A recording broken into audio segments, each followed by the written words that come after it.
From the moment I received the news about Samuel's passing, it hadn't even been a full week when suddenly, 7 of his distant relatives showed up unannounced at our doorstep, boldly claiming the house was now theirs. Despite their serious demeanor, I couldn't help but chuckle at the absurdity of their claim. They looked at me with suspicion, demanding an explanation for my laughter. Calmly, I confronted them. "You might not be aware, but Samuel has already left the house to me," I disclosed, revealing the trust he had placed in me. The color drained from their faces as they processed the news. "My name is Grace, a 49-year-old kitchen worker at a bustling French restaurant in town, known for its great value and popularity. Recently, I've been sticking to my regular shifts, refraining from overtime. My husband, Samuel, who had been battling severe cancer, needed my care more than ever. Samuel and I had shared 28 years of marriage, and this was the first time he faced such a grave illness. The cancer, discovered during a routine health check, had aggressively spread. With each passing day, his strength waned significantly. Despite the challenges, Samuel continued to work from home as an interior coordinator, managing his tasks with just his computer. This arrangement allowed me to focus fully on work during the day since Samuel took care of most household chores. However, since his illness escalated, I adjusted my work hours to provide him the care he deserved. I began my shifts early and left as the restaurant got busier. My colleagues and manager were incredibly supportive, adjusting my schedule to lessen my burden without impacting our finances significantly. They even encouraged me to maintain a cheerful disposition for Samuel's sake, assuring me that they would handle everything at work. Grateful for such understanding coworkers, I always made it a point to thank them and express my appreciation for their flexibility and support. One day, as I signed out early and rushed to the hospital, a nurse greeted me warmly. "Mrs. Grace, the doctor just arrived and is discussing with your husband," she informed me. Hurrying to his room, I found Samuel with the doctor, his face showing the toll of his illness, but his spirit still fighting. Your wife is here," Samuel remarked with a faint smile as I entered. The doctor was about to share more about Samuel's condition when he suddenly stopped, an ominous pause filling the room. Both the doctors and my senses tingled with a foreboding feeling about what was to come. As we sat together in the quiet hospital room, Samuel, looking pensively out the window, broke the silence. "Grace, how long has it been since we said bye-do?" he asked, his voice filled with a mix of nostalgia and sadness. I hesitated before answering. 28 years, Samuel. 28 years, he echoed with a wistful smile. "It feels like a lifetime, and yet just a blink." His words, tinged with resignation, made me anxious. "Don't talk like that," I implored, hoping to steer the conversation away from his somber thoughts. "We still have time." Samuel shook his head gently, his gaze avoiding mine. "Just give me 5 more months, Grace. Maybe even less. I know my own body better than anyone else," he said, a weak smile playing on his lips. Hearing him so resigned to his fate, tears began to spill from my eyes. Seeing my distress, he reached out to wipe my tears, his own eyes moistening. "I promised I'd never make you sad," he said, his voice breaking. Despite his efforts to console me, my tears flowed even more freely. "I'll have to apologize to your parents when I see them next," he added, half-jokingly trying to lighten the mood. I couldn't contain my emotions. "Don't talk like that." As if everything is already decided. "We still have options, medical advancements, other hospitals to consult," I insisted, desperate to find a glimmer of hope. But Samuel gently squeezed my hand, signaling his peace with the situation. "I'm going to leave soon, Grace. I've accepted that. But before I do, I want to live as fully as I can. Let's cherish every moment we have left," he said firmly. Then, his tone lightening, he began to outline his wishes for the days ahead.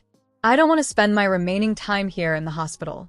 Let's go home, and Grace, can you take some time off work? There's a trip we always talked about taking. I want to make that happen." His resolve and the sadness of the situation hit me hard, pulling me back to a harsh reality. After a moment, I composed myself enough to discuss his wishes with his doctor, who agreed to arrange his discharge. The next day, after additional safety checks, Samuel was ready to leave the hospital. On his final days at the hospital, I stayed by his side as much as possible. During one of these moments, Samuel's mother, his brother Ryan, and Ryan's wife Kayla came to visit. Ryan, 54 and a bit of a drifter in his construction job, greeted us warmly, while Kayla, much younger and strikingly beautiful, offered a bright smile. The room was filled with quiet conversations, the air mixed with feelings of sadness and love. As we talked, the bonds of family felt both comforting and poignant, reminding us of the strength we could draw from one another during such tough times. Kayla's stern expression and sharp tone of voice set her apart, her domineering presence distinctly different from how she interacted with others, and it always struck me as odd. At 75, Samuel's mother maintained a youthful vigor, but her greed was unmistakable, and she blatantly favored Ryan, her other son, over Samuel. This favoritism always made me feel uneasy. I've never been fond of Samuel's family. Ryan often made inappropriate jokes, and Kayla, from the very first meeting, treated me like a rival, never missing an opportunity to throw a cutting remark my way. The matriarch of the family, Samuel's mother, treated us more like ATMs than people, seeing Samuel not as her son but more as a financial resource. Every encounter with her inevitably led to some request for money. Ryan has a big family, doesn't he? You two don't have children, and both of you are unwell. Maybe you could help out a bit, she would suggest, her financial demands becoming an expected part of our interactions. Ryan's household was indeed large, a blended family of 7, struggling under the weight of poor financial management.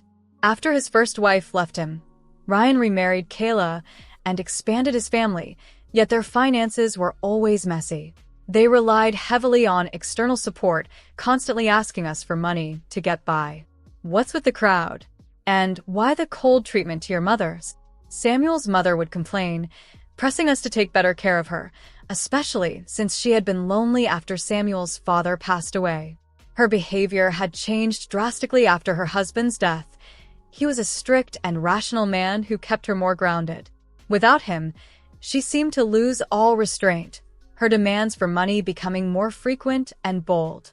Previously disowned by his father, Ryan had left town with another woman, only to return after his father's death with Kayla in tow.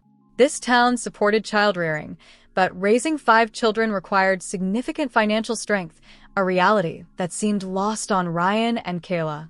This month is tough again financially. Could you give us a little support? Ryan would ask, oblivious to the strain his requests put on us, especially with Samuel's mounting medical bills. Frustrated by their unreasonable demands and insensitivity, I eventually lost my patience. Please stop. Samuel is already struggling so much. What are you thinking? I pleaded, but they disregarded my concerns, Kayla even laughing off my pleas dismissively. When we shared that Samuel had about 5 months to live and was planning to be discharged to spend his final days at home, their reaction was chilling. Instead of shock or sadness, their faces lit up with an odd joy, which was incredibly upsetting to witness. Then we'll come to pick him up by car when he's discharged. He can't walk back, can he? They proposed eagerly. Unable to tolerate their behavior any longer, especially in such a sensitive moment, I took a firm stand. There's no need for that, Samuel said calmly, but overwhelmed by the situation, I asked them to leave the hospital room. Their lack of genuine concern and overt self-interest pushed me to the edge, and I could no longer bear their presence. As they clamored at the door, insisting on staying, I firmly told them, please go home. I will manage the discharge preparations myself. Your presence here is not necessary, and frankly, I don't want to see any of you again. My in-laws attempted to protest, but I swiftly cut them off, slammed the door shut, and locked it. I quickly informed the hospital staff about the situation and requested that visits be restricted to myself alone, ensuring my in-laws could not disturb Samuel. I'm sorry, Grace. I've brought you so much trouble, Samuel apologized later, his voice low. Why don't you stand up to them? They ridicule you and use you. I questioned him, my frustration growing. It seemed so unfair that such manipulative people could live comfortably while someone as genuine as Samuel suffered. It might have seemed extreme, but I was overwhelmed by the need to confront someone about the injustice. I still loved Samuel deeply and couldn't bear the thought of losing him. "I'm glad you spoke up for us, Grace," Samuel acknowledged quietly. "That's why I need to ask something important of you." He then entrusted me with a significant task that caught me off guard. He was entirely serious, his expression solemn. "Please, this is my first and last request," he implored. I promised to fulfill it without hesitation. After our conversation, Samuel handed over a specific item to me, and I returned home for the day. The next day, before my in-laws could arrive, I hurriedly helped Samuel get discharged from the hospital. Although we returned to our house, the looming threat of his family's interference haunted me. Determined to shield Samuel, I decided to slightly modify his wish. Instead of staying at our home, I arranged for us to stay at a friend's villa for a while. "It's sad to leave our home, but as long as I'm with you, anywhere's home," Samuel said with a shy smile, which made me blush. After explaining the situation at work, I took an extended leave of absence. My only wish was to be by Samuel's side until his final moments. With the support of our friends, Samuel spent his remaining days in peace, and 4 months later, he passed away quietly. At his funeral, I saw my in-laws for the first time since the hospital incident.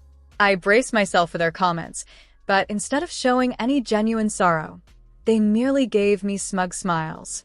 Those smiles sent a chill down my spine, leaving me to wonder about their true intentions. After the funeral, as I was sorting through Samuel's belongings at home, the doorbell rang. When I opened the door, there stood my mother-in-law and Ryan, laden with numerous bags. "We finally found you. Heard from the neighbors you came back," my mother-in-law stated as she tried to push past me into the house. "What are those bags for?" I asked, blocking their entry. Ryan glared at me, irritation clear in his expression. "Stop blocking the way. Move aside," he demanded. But I stood firm. "I won't move. What's in those bags? And did you bring your kids too? What are you thinking?" Behind Ryan, his entire family stood, signaling they had something planned. Despite the confusing situation, I knew panicking would only benefit them. Confronting them resolutely, I held my ground. Then, with a mocking laugh, my mother-in-law dropped a bombshell. "From today, this house is ours. You have to leave," she declared. Shocked by their boldness, I was momentarily speechless. "My son's possessions naturally belong to his blood-related family, don't they? He has left this will for us," she added, waving a document. Faced with their audacity, I knew I had to stand up not just for Samuel's legacy, but for our shared past and the truth of his wishes. When my mother-in-law showed me the will, laughing triumphantly, I couldn't help but burst into laughter myself, stunned by the sheer audacity of their claim. "What's so funny?" she snapped, clearly annoyed by my reaction. Kayla, peeking from behind Ryan, glared at me with evident anger. Wiping away tears of laughter, I faced their displeased expressions and prepared to unveil a stunning truth. "Don't you know? This house is already mine," I declared. "What?" my mother-in-law gasped, echoed by a disbelieving "what" from Ryan. My statement left them completely baffled, their clueless expressions only fueling another wave of laughter from me. Regaining my composure, I excused myself to retrieve some crucial documents from another room. Returning with the papers, I announced, "As you can see, I am now officially the owner of this house." Samuel had already transferred the ownership to me while he was still alive. "What are you talking about?" my mother-in-law exclaimed, her eyes wide with shock. She hastily grabbed the documents from my hands and scrutinized them alongside Ryan. "It's true. It's been changed to her name," they murmured in disbelief. The document was official, and the ownership was indisputably mine. Despite their protests and raised voices questioning how Samuel could no longer own the house, I remained calm. "He wanted to change the ownership to me before his discharge," I explained.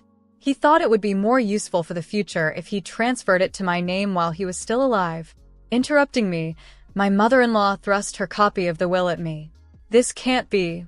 Look, here is a will he wrote," she insisted. The document she showed was indeed in Samuel's handwriting but lacked any legal seals or signatures. It was merely a document and did not function as a legal will, a fact they seemed unable to grasp. Exasperated by their ignorance, I sighed deeply. Knowing that no amount of explanation would sway them, I asked them to wait a moment and called a lawyer for legal assistance. "I appreciate your help. I apologize, but his family has come over concerning the will. Could you possibly come over urgently?" "Thank you." I spoke into the phone. Ryan watched me suspiciously, wondering aloud, "Whom are you contacting?" I offered no detailed explanation, but urged them to come inside first. I seated my mother-in-law and Ryan in the living room, telling the children they could play freely in the bedroom. Soon, the house's chime rang, and I went to greet the visitor at the entrance, escorting the person I had been speaking with on the phone into the living room. "I apologize for the delay," I said as the suited man entered. Ryan and the others immediately tensed up, glaring at him with hostility. "This is Mr. Jack, the lawyer who has been helping us with Samuel's matters," I introduced him. Upon learning Jack's identity, my mother-in-law exclaimed in astonishment. I had gotten acquainted with him through a friend of the owner of the villa we were renting. Although he was young, at 28 years old, which initially made Samuel and me a bit uneasy, he was known among his peers for his quick thinking and especially strong handling of family disputes. After meeting him face to face, we trusted him completely. Samuel and I had explained the entire situation regarding the inheritance and family troubles to Jack and formally hired him as our lawyer. My in-laws seemed completely unaware that Samuel had taken such a step. They looked utterly astounded, as if the idea of legal proceedings had never crossed their minds. Ryan and Kayla were equally wide-eyed, clearly unprepared for the turn of events. "Allow me to reintroduce myself. I am Jack. I am here at Samuel's request, and I will be recording this conversation for legal evidence," Jack announced. Unlike Ryan, who is known for his flamboyant attire, Jack presented a stark contrast with his simple, professional look, short black hair and clean, straightforward glasses. My mother-in-law seemed momentarily distracted by Jack's authoritative demeanor. Jack, always the professional, politely offered his business card, which my mother-in-law and the others accepted reflexively, their posture stiffening as they recognized his legitimacy as a lawyer.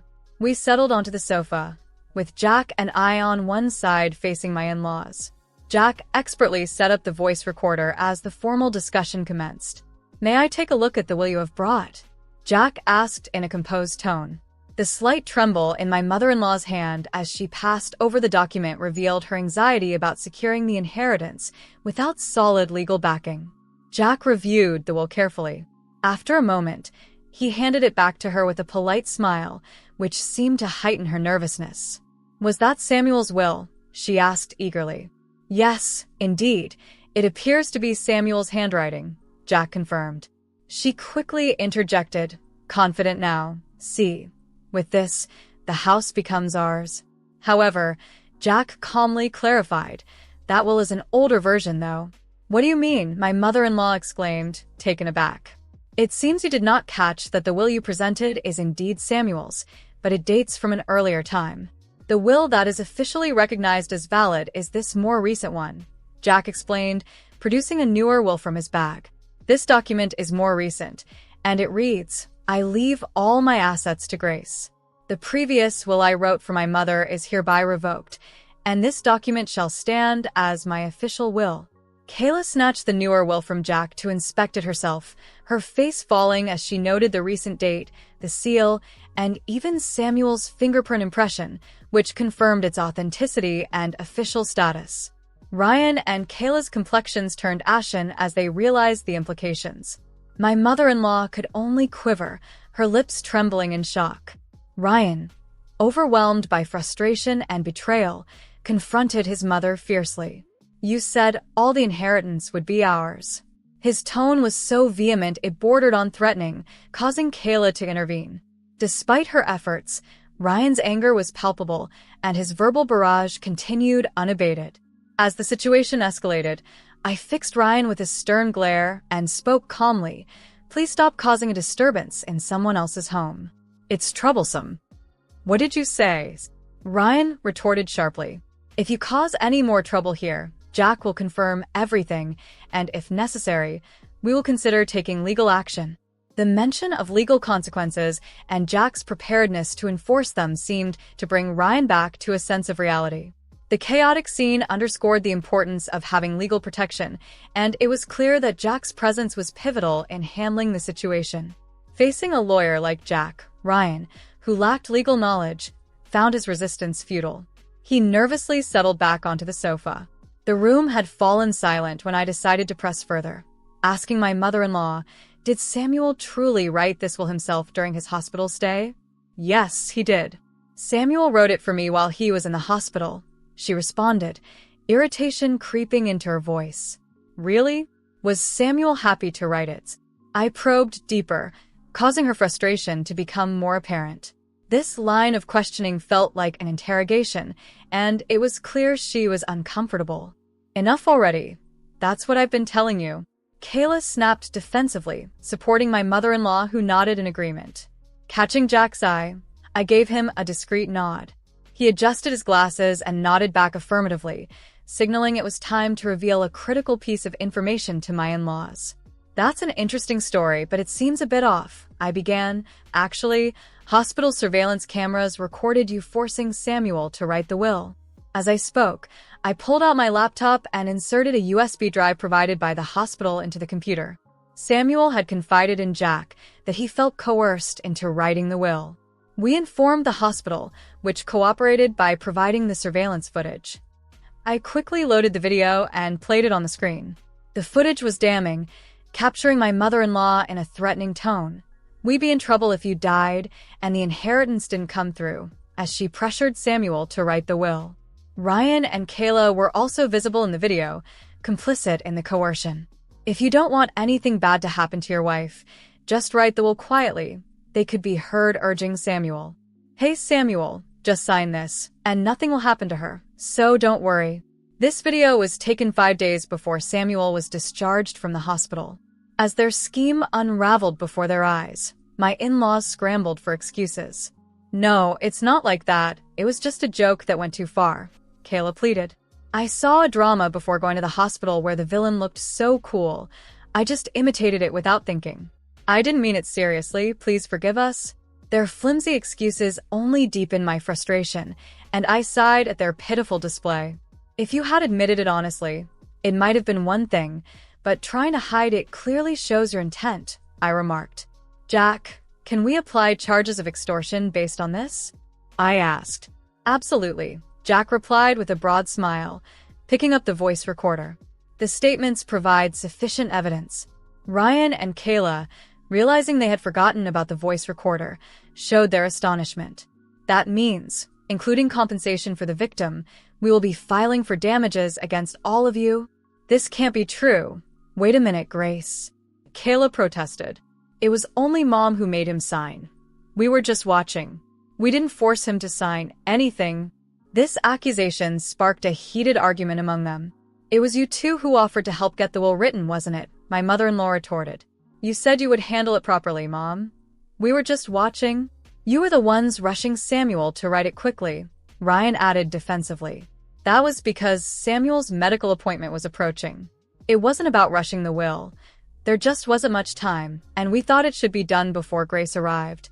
Their panicked justifications made it clear they might have been advancing their plan without any concern for Samuel's well-being, revealing the depth of their deception and selfishness.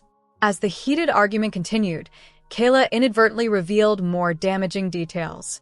Unaware of the implications of her words, she argued fervently. The noise was so overwhelming it almost made me cover my ears. Meanwhile, the children, who had been playing quietly behind the scenes, began to gather around us, drawn by the commotion. Among them was a child as young as 3 years old, their anxious eyes wide and worried. Understanding that the children were innocent bystanders in this chaos, I called over my eldest nephew, a 5th grader, and quickly ushered all the children into another room to shield them from the unsightly brawl. He seemed confused, but obediently led his younger siblings away. Once the children were out of sight, I turned back to the 3 squabbling adults. Isn't this shameful?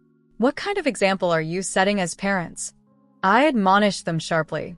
denying your responsibilities and blaming each other in front of the children. Don't you see how pathetic this is?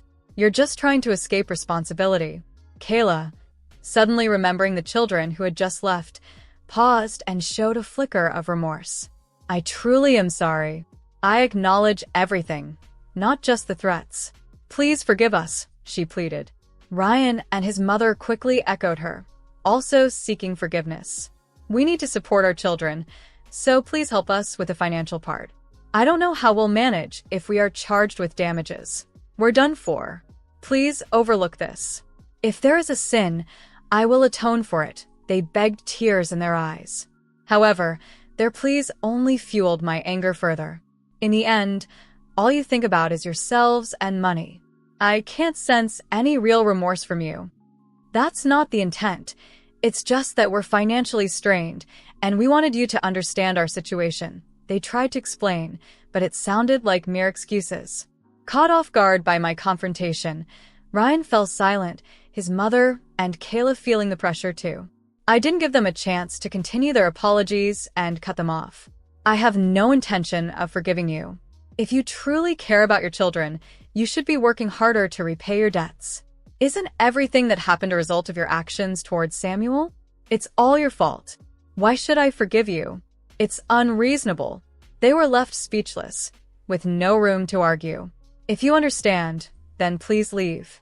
This house is important to me, and I have no intention of living with you. Grace, please forgive us. We were wrong. Grace, please help us. They continued to beg, but I remained resolute. If you say another word, I'll call the police.